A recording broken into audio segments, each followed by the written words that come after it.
नमस्कार, मैं हूं प्रिया हनुमंते और वॉइस ऑफ प्रिया हनुमंते में आप सभी का स्वागत है।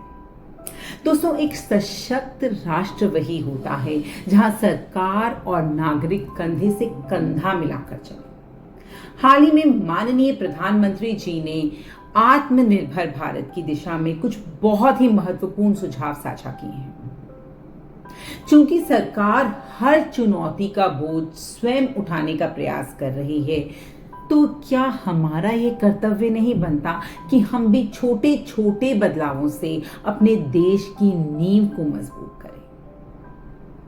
इसी भावना को समर्पित मेरी आज की ये विशेष कविता है। आशा करती हूं आप सभी को अच्छी लगेगी। नमन है उस नेतृत्व को जो राष्ट्र का भार उठाता है। जी हाँ, ये मोदी जी को समर्पित है। नमन है उस नेतृत्व को जो राष्ट्र का भार उठाता है, जन जन के हित की खातिर जो नित नए मार्ग बनाता है। शुक्रिया मोदी जी आपका, जो आपने हमें ये नई राह दिखाई, देश की उन्नति की खातिर एक नई चेतना जगाई। सरकार सह रही बोझ सारा कि जनता पर कोई ना आंच आए, पर हम नागरिकों का भी धर्म है कि हाथ बढ़ाकर साथ निभाएं।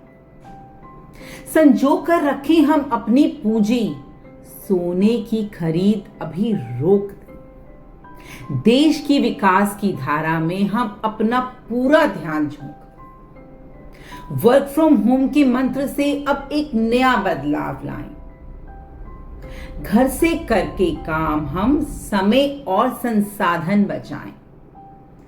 सड़कों पर बढ़ता बोझ घटेगा, ईंधन की भी बचत होगी। देश की इस सादगी से भविष्य की नई रंगत होगी। डीजल और पेट्रोल की बढ़ती खपत अब हमें घटानी है। आत्मनिर्भर बनने की दिशा में एक नई कसम खानी है। विदेशी ईंधन पर निर्भरता देश की ताकत कम करती है। हमारी छोटी सी ये बचत राष्ट्र की झोली भरती है। कम करें उपयोग वाहनों का जहां पैदल चल सकते हैं। ध्यान से सुनिए, कम करें उपयोग वाहनों का जहां पैदल चल सकते हैं। ईंधन की हर एक बूंद बचाकर हम संकट टाल सकते हैं। सरकार उठा रही बोझ सारा, अब हमारी बारी है। पेट्रोल और डीजल की कम खपत में ही देश की समझदारी है।